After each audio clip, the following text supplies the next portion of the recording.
Bukan lah. Oh. Jadi Kaukus Perempuan Politik tuh lintas parpol.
Selamat sore Tribuners.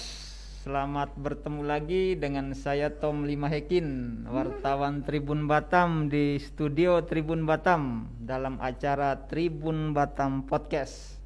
Hadir bersama saya saat ini Bu Suryani. Selamat sore Bu Suryani. Selamat Sore. bertemu lagi.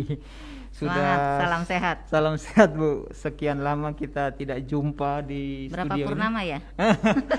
Kira-kira berapa ya Bu? Sejak apa ya? Pencalonan dulu ya. Enggak, kemarin terakhir online kan? Online. Ya. Saat ini saya mengundang Bu Suryani untuk ngobrol-ngobrol. Ngobrol santai. Ya, ngobrol santai dengan tema, ya saya pilih temanya Bu Suryani Sri Kandi PKS Kepri ya. Tapi saat ini Bu Suryani hadir sebagai Ketua DPD Kaukus Perempuan Politik Indonesia Provinsi Kepulauan Riau. Benar.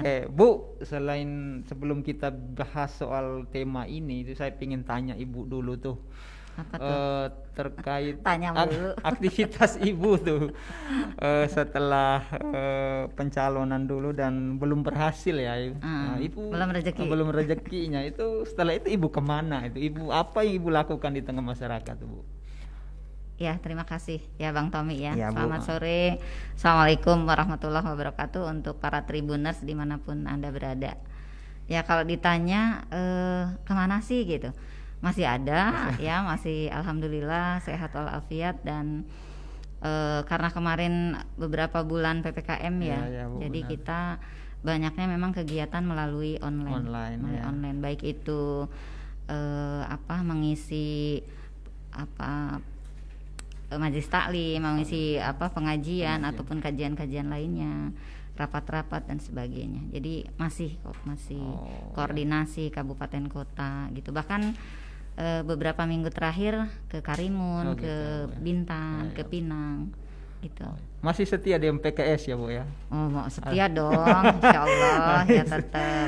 Masa iya. gara-gara pilkada terus nggak setia? Itu kan proses perjalanan Iya, politik iya. seseorang gitu ya.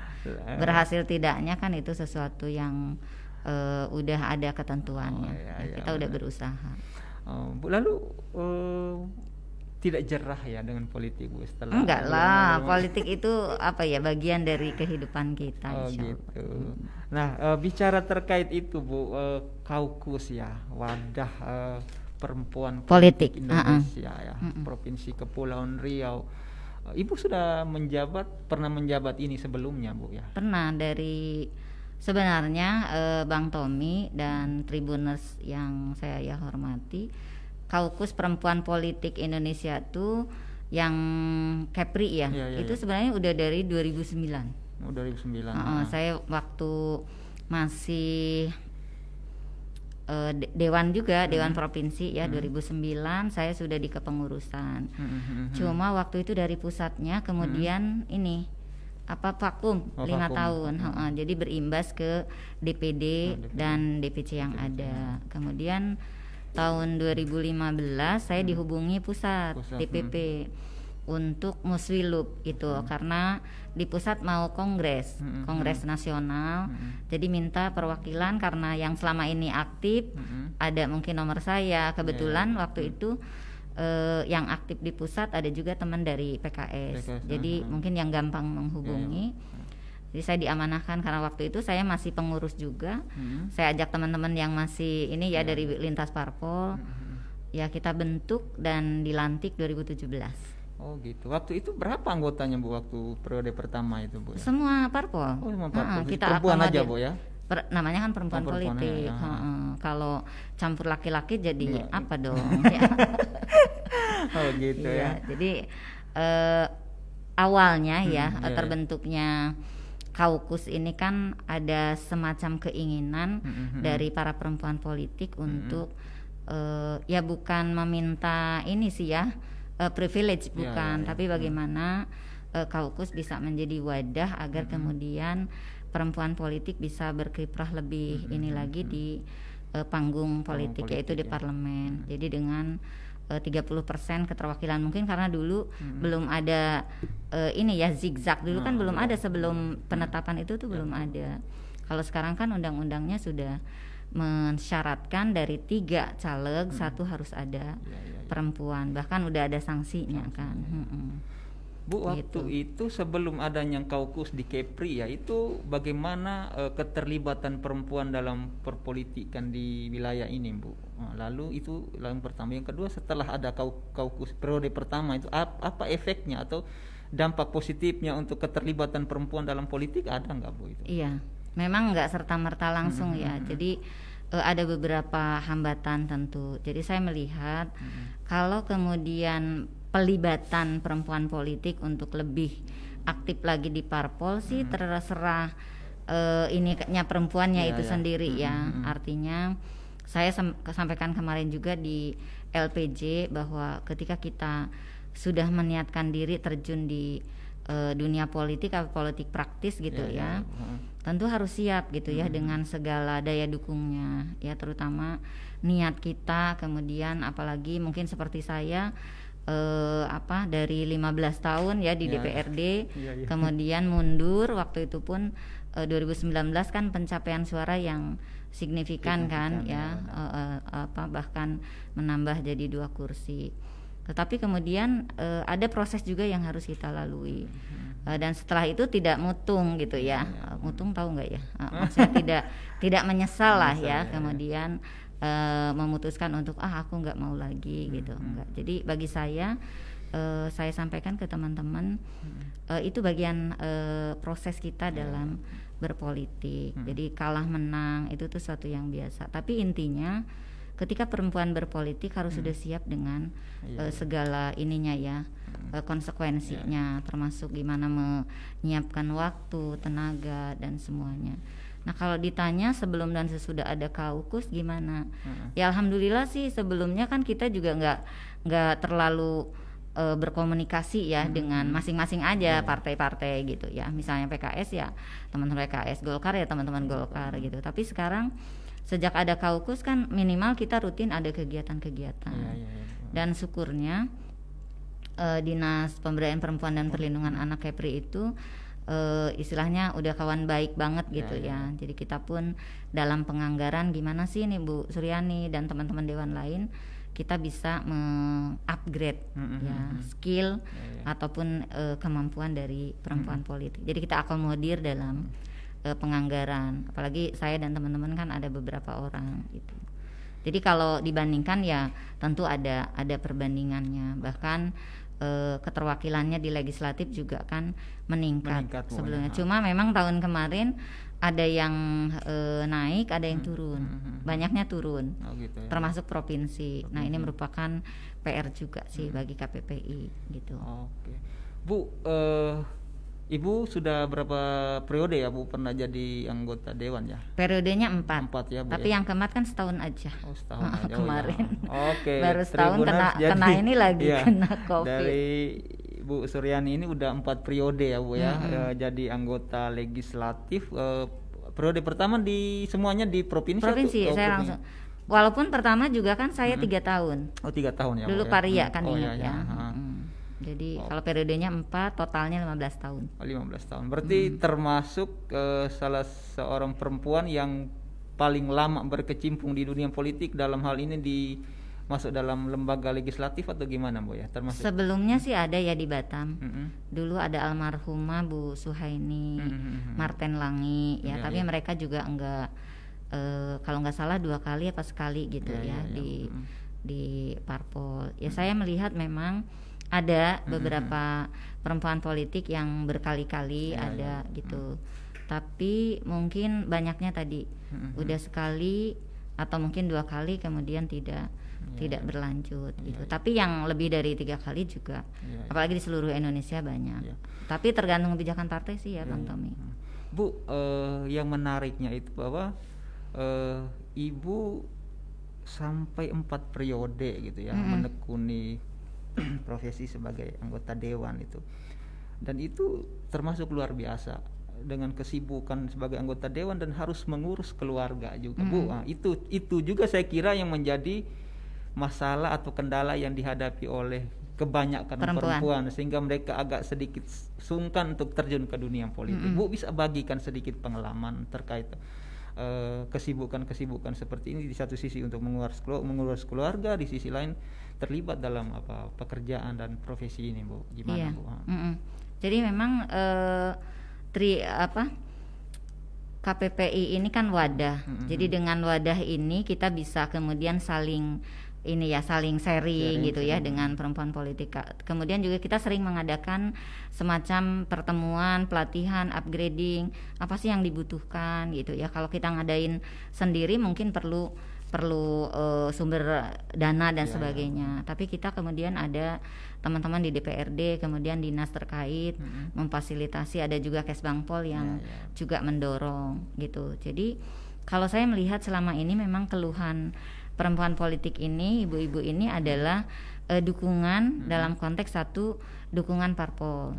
Ya, dukungan parpol banyak yang mungkin dicalegkan pas mau, maksudnya tuh diambil pas mau pemilu. Tapi tanpa menafikan juga yang ada tetap aktif gitu ya. Makanya kami dorong jangan muncul pas mau pemilu saja gitu. Terus pas nggak terpilih hilang lagi gitu. Jadi kata saya keberadaan kita di parpol kan tidak selalu harus menjadi anggota dewan, tidak harus menjadi eksekutif, tetapi kita bisa berkiprah dengan kegiatan-kegiatan yang ada. Tapi mungkin masing-masing kebijakan parpol berbeda. Tapi kita dorong. Dan salah satu PR KPPI di periode kepengurusan saya kemarin adalah belum roadshow ke ketum parpol. Kita ingin menyampaikan ke ketum-ketum parpol itu MOU kami dengan dinas bahwa bagaimana parpol bisa menyiapkan dari sekarang agar kemudian KPPI dan dinas terkait akan semacam pembinaan intensif agar siap memasuki parlemen gitu. Di internal parpol itu ya Bu ya. Masing setiap parpol itu didatangi dan dibuat pembinaan. Iya, gitu, enggak maksudnya kita minta ke parpol kan enggak mungkin parpol akan menargetkan semua perempuan kan enggak mungkin. Maksudnya misalnya mungkin di Kepri dari parpol A 1 atau 2 gitu ya. Kami udah punya formulasinya sih agar misalnya ketercapaian yang duduk tuh 30%. Kondisi saat ini yang 30% tuh baru Tanjung Pinang. Tanjung Pinang. 11 dari 30 anggota. Jadi 36,6%. Selebihnya masih di bawah 30% gitu. Jadi gimana cara ininya? Pertama dana. Mereka bilang kan perlu dana gitu ya. Apalagi kalau berbicara nanti mau pileg ya. Kan ada saksi dan sebagainya. Sekali lagi, nah ini mungkin berbeda juga tiap parpol ya. Mungkin kayak saya di PKS tidak semua caleg, maksudnya caleg tidak menyediakan saksi sendiri-sendiri ya, tapi partai gitu ya. Tapi kita sebelumnya sudah menabung gitu ya. Itu biasanya. Saya juga kasih tip ke mereka agar menyiapkan diri dalam konteks ini ya, bahwa uang itu bukan segalanya sih. Yang penting itu bagaimana kita sudah meninggalkan jejak gitu ya di masyarakat, terus bersama masyarakat. Nah, memang perlu kesabaran sih ya Bang Tommy. Kalau terus nyalek nggak jadi terus kenapa sih? Ya, padahal itu kan perlu proses. Proses panjang. Kalau nggak sabar ya, emang bukan berpolitik namanya. Gitu. Jadi emang gitu kendalanya. Kalau perempuan tuh kakinya satu, saya sering sampaikan. Perempuan politik itu tuh kakinya satu di rumah, gitu. Karena kalau lagi rapat pun ingetnya anak-anak, belum PR dan sebagainya. Itu bisa membagi waktu ya Bu itu, antara tugas dan juga peran ibu rumah tangga itu. Ya harus ya. Tapi pasti tidak seideal yang yang misalnya di rumah gitu ya full, itu pasti tidak. Pasti ada sisi-sisi yang harus kita delegasikan ke orang lain. Ya, yang penting peran kita sebagai istri jangan didelegasikan ya. Ya maksudnya kalau misalnya peran-peran yang bisa kita delegasikan, misalnya nyuci, nyetrika gitu kan bisa didelegasikan. Kemudian juga mungkin masak gitu ya. Ada yang kadang sendiri sempet, kadang kalau keluar kota kan tidak gitu. Itu kan bisa didelegasikan. Tapi kalau melayani suami kan enggak gitu. Jadi memang kita mesti ada prioritas gitu. Yang itu kemarin saya terapkan begitu. Dan paling penting memang keluarga mendukung. Saya sering sampaikan ke perempuan politik, jangan kita teriak-teriak aktivis di luar tapi keluarga berantakan. Saya sering harus perkuat dukungan ketahanan keluarganya. Karena kita di KPPI ini bukan berbicara kursi saja. Tapi berbicara isu-isu yang terkait dengan perempuan dan anak, ya misalnya tingkat perceraian yang tinggi, kejahatan seksual terhadap anak dan sebagainya. Itu juga merupakan konsen dari Kaukus Perempuan Politik Indonesia. Oke Bu, kira-kira waktu periode pertama itu target semua yang direncanakan pada periode pertama udah terpenuhi semua sebelum masuk ke periode kedua ini, atau ada yang masih menjadi PR kendala Bu? Oh pasti ya, kalau misalnya kita kan keinginannya bisa mengakomodir kepentingan masyarakat ya, tapi kadang kondisi anggaran yang tidak memadai gitu ya, kemudian kita pospon ke periode berikutnya. Tapi seingat saya selama ini yang saya jalani, apa yang masyarakat titipkan biasanya melalui reses, melalui silaturahmi dan sebagainya, sebisa mungkin diprioritaskan, misalnya per tempat itu satu sekali setahun gitu ya. Jadi memang bergilir gitu ya. Kalau usulan-usulan yang bersifat misalnya fisik ataupun hal-hal yang bantuan sosial, hibah dan sebagainya. Oke Bu, saat ini kan Ibu terpilih lagi ya, secara aklamasi saya dengar ya Bu. Aklamasi. Itu untuk memimpin KPPI Provinsi Kepulauan Riau periode kedua ya Bu ya. Apa sih yang mau Ibu lakukan ya selama periode ini Bu, ke depannya terhadap perempuan ini Bu? Iya. Kemarin sudah saya sampaikan di LPJ ya, kemudian juga program yang menjadi rekomendasi kepengurusan KPPI berikutnya. Waktu itu kita belum tahu siapa, maksudnya apa terpilih lagi apa tidak. Tapi memang sampai terakhir teman-teman udahlah musyawarah mufakat aja. Sebenarnya saya kemarin udah sampaikan ke teman-teman, silahkan saya mengusulkan Bu Ririn dari Gerindra gitu ya, yang merupakan kemarin wakil ketua. Kemudian juga dari parpol lain saya silahkan kalau ada yang mau istilahnya memimpin KPPI. Jadi kalau KPPI itu kan bukan, istilahnya kita semua kan setara ya di KPPI, karena sama-sama dari perempuan parpol. Saya nggak mungkin ngajak teman-teman masuk PKS, kan nggak mungkin. Jadi kita sama-sama kedudukan ininya di wadah ini. Jadi kita saling menghormati, tidak ada pemaksaan dan sebagainya. Jadi kalau aklamasi memang teman-teman sejak awal, kita kan baru ada 4 DPC, Bang Tommy ya, dari 7 di kabupaten kota nih Bu. Pelantikannya juga baru berapa ini kemarin tanggal 2 berapa ya, sebelum inilah, karena memang kemarin keterbatasan karena lagi pandemik, mau datang lagi pandemik, mau online kemarin juga masa online, tapi akhirnya ya online juga gitu ya. Jadi PR kami ingin 100% lah strukturnya nanti untuk PR. Ya, 3 lagi kan, Nal ya, Natuna Anambas Lingga. Terus program apa? Itu tadi ingin bagaimana 2024 yang terdekat ya, tentu 2024 kita bisa memohon atau meminta kepada parpol masing-masing ya untuk bagaimana sejak sekarang menyiapkan kader-kader terbaik yang perempuannya untuk ini loh yang akan dimajukan, sehingga kami nanti bersinergi dengan Dinas Pemberdayaan Perempuan, Kesbangpol dan stakeholder lain untuk melakukan pembinaan yang efektif sehingga siap gitu ya perempuan dari. Jadi nggak besok mau pendaftaran masih dicari-cari siapa, akhirnya kayak pelengkap penderita gitu ya. Oke, gitu. Bu, kalau saya lihat perjalanan Ibu ini, Ibu aktif selalu di dunia politik ya sebetulnya ya. Ya bukan hanya politik sih kita. Tapi ya yang setahu saya ya dominan juga di dunia politik ya, mulai dari dulu anggota dewan lalu akhirnya mencalonkan diri menjadi wakil gubernur walaupun belum berhasil dan akhirnya kembali lagi untuk tetapi walaupun belum berhasilnya nggak usah ditanya ulang-ulang berkecimpung lagi di dunia politik ini. Sebetulnya apa sih yang Ibu cari sebetulnya di dunia politik ini ya sebagai perempuan ya Bu ya? Ya kan memang permasalahan perempuan terus ya terjadi. Jadi memang sih kita menjadi anggota dewan, menjadi eksekutif ya bukan tujuan semata-mata di politik, tidak ya. Kalau kita di politik tuh semata-mata ingin bagaimana kebermanfaatan kita lebih luas lagi gitu ya. Sebenarnya kalau saya mikir pribadi ya mending aja ini memperbaiki diri dan sebagainya, keluarga ya. Tapi saya berpikir di luar sana banyak perempuan-perempuan dan anak yang kurang beruntung, yang harus diperjuangkan ya. Kalau tidak ada sarananya, kesiapannya, tidak ada fasilitatornya, susah gitu. Oleh karenanya mungkin saya sering temui misalnya orang-orang yang secara ekonomi kurang mampu, misalnya BPJS nggak punya gitu.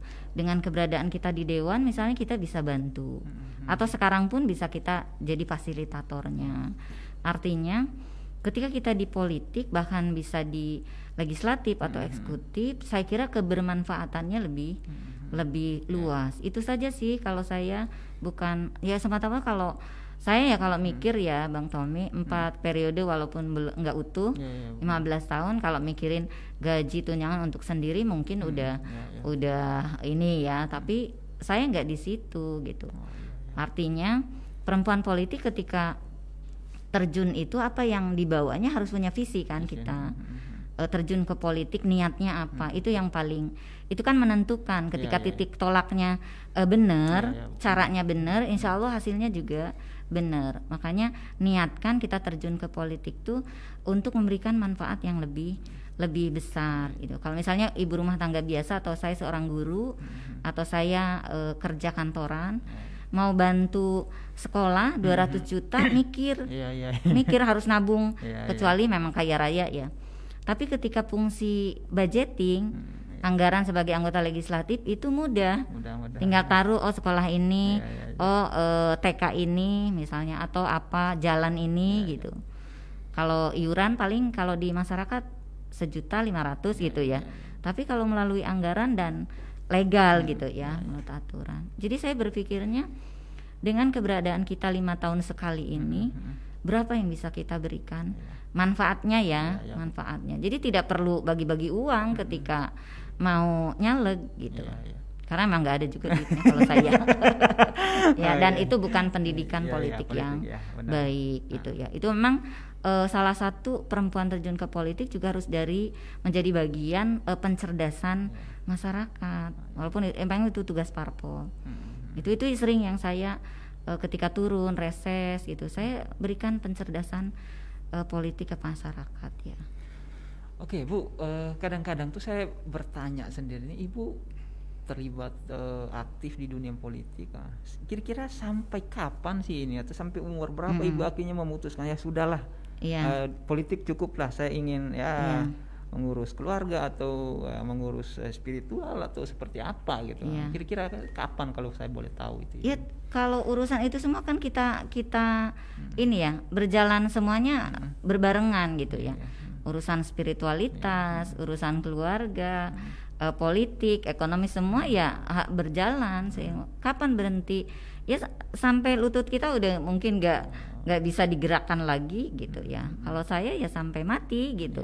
Kalau masih diberikan ini ya, diberikan umur, diberikan badan yang sehat, mampu mengemban amanah gitu, insya Allah. Jadi nggak ada istilahnya pensiun gitu ya, karena itu bagian kehidupan kita, bagian dari hidup kita.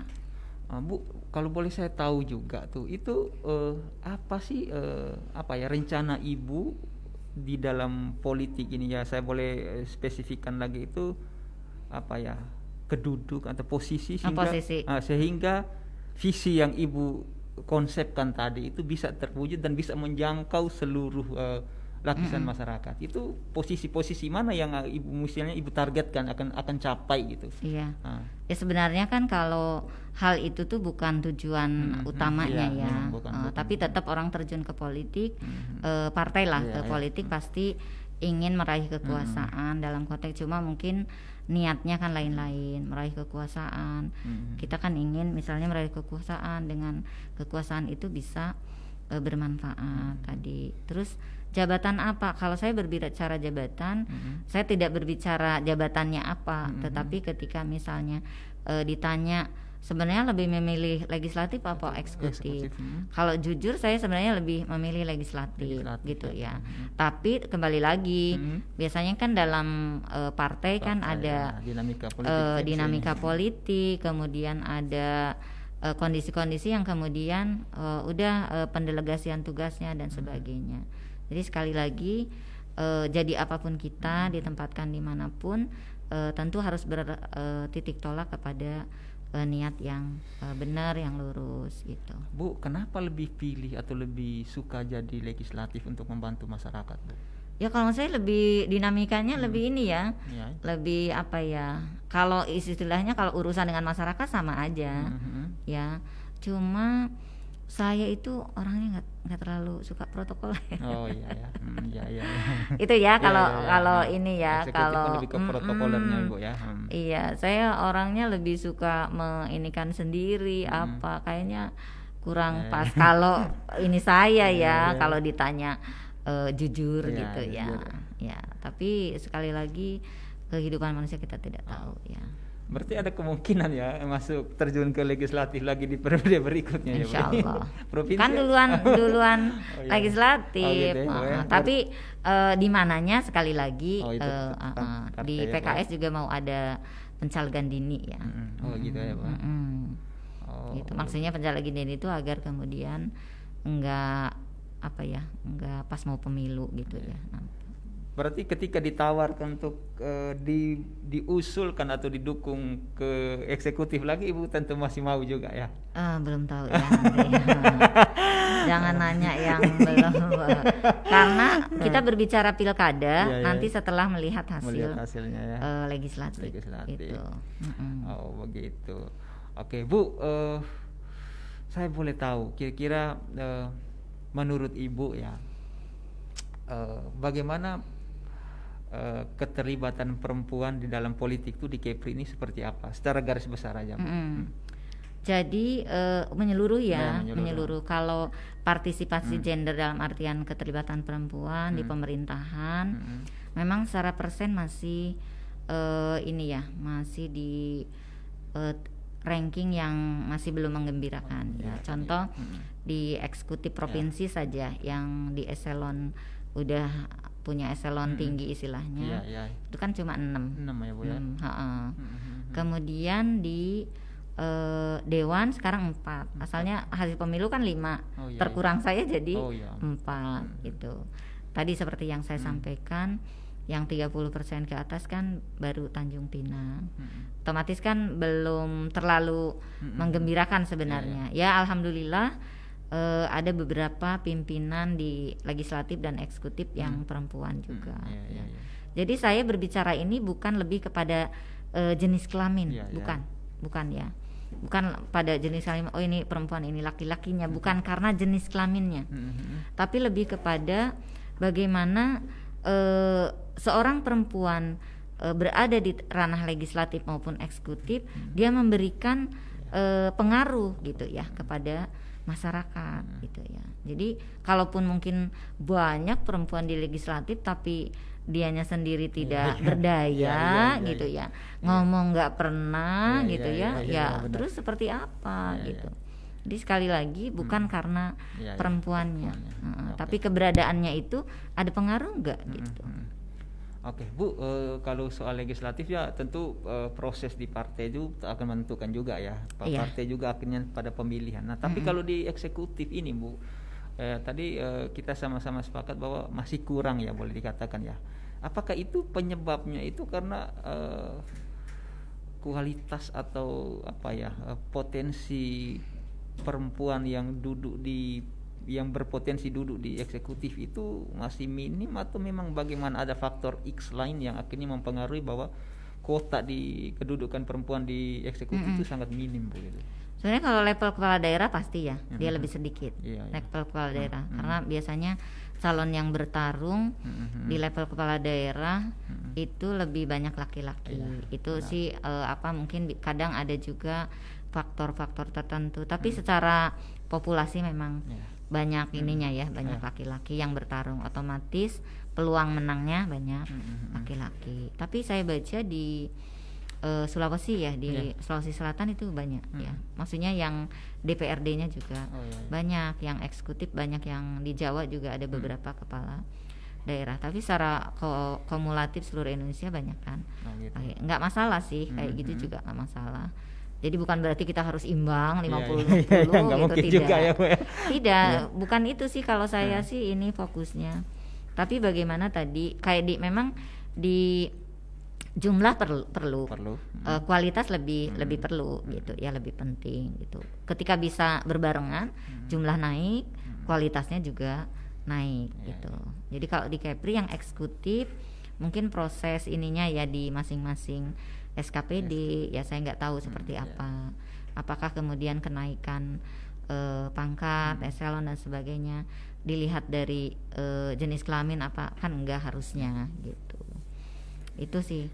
Jadi saya melihat ya memang sudah alhamdulillah juga ya kalau Kepri punya 2 kepala daerah ya. Pinang sama provinsi. Oke, Bu Suryani, terima kasih untuk ngobrol-ngobrol ringan. Udah nih, jam berapa? Nah, saya pikir walaupun singkat, tetapi apa yang Ibu sampaikan itu sangat bermanfaat, setidaknya untuk kaum perempuan agar bisa lebih terlibat lagi di dunia politik. Bu, di akhir acara ngobrol-ngobrol kita ini saya ingin sekali untuk meminta semacam pesan Ibu kepada kader-kader perempuan atau perempuan di Kepri agar mereka bisa lebih terlibat aktif dalam berpolitik atau memberikan diri mereka untuk bermanfaat bagi masyarakat. Silakan, Bu. Iya, terima kasih. Jadi saya mengajak kepada perempuan politik yang selama ini memang sudah tergabung di parpol gitu ya, untuk menampilkan diri ya, untuk ayo bersama-sama bergabung di wadah Kaukus Perempuan Politik Indonesia, bisa di tingkat kota, kabupaten maupun di provinsi itu ya. Jadi kemudian mempersiapkan diri kalau memang ingin bertarung di 2024 ya di legislatif, mulai dari sekarang mempersiapkan diri, dan insya Allah KPPI akan memfasilitasi upgrading gitu ya, untuk menampilkan kepercayaan diri, kemampuan teknik kita ke masyarakat seperti apa, insya Allah. Jadi banyak manfaatnya lah. Kemudian tentu yang paling terakhir tidak melupakan kodrat setinggi apapun kita, peran asasi seorang perempuan adalah seorang ibu dan seorang istri dan seorang ibu. Jadi tetap harus ada ini ya, prioritas-prioritas ya. Insyaallah begitu. Oke, terima kasih Bu Suryani, pesannya singkat tapi menyentuh. Semoga dengan ngobrol-ngobrol kita ini banyak perempuan Kepri semakin tersentuh untuk terlibat di dunia politik. Baik. Oke, Tribuners, di akhir acara ngobrol-ngobrol kita sore ini, saya mewakili seluruh kru Tribun Batam mengucapkan terima kasih kepada sahabat Tribun dan juga kepada Bu Suryani yang sudah memberikan informasi yang bermanfaat bagi Tribuners dan juga seluruh masyarakat Kepri. Pesan kami adalah selalu menjaga protokol kesehatan karena kita masih dihantui oleh pandemi COVID-19.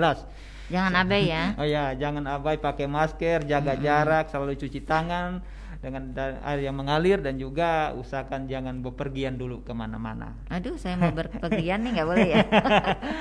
Oke, saya tutup acara dialog kami sore ini dengan wilayah taufiq wal hidayah. Wassalamualaikum warahmatullahi wabarakatuh. Selamat sore. Selamat sore.